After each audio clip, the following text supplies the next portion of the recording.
প্রিয় বন্ধুরা, বাংলাদেশের একটি ছোট গ্রাম বাবুরাবাদ। এই গ্রামের অধিকাংশ মানুষের জীবনযাত্রার মূল উৎস হল মাছ চাষ।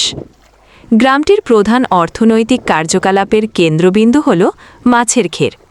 এই ঘেরগুলো সাধারণত বৃষ্টির দিনে পানিতে পূর্ণ থাকে, যা মাছের প্রজনন এবং বৃদ্ধির জন্য উপযুক্ত পরিবেশ তৈরি করে।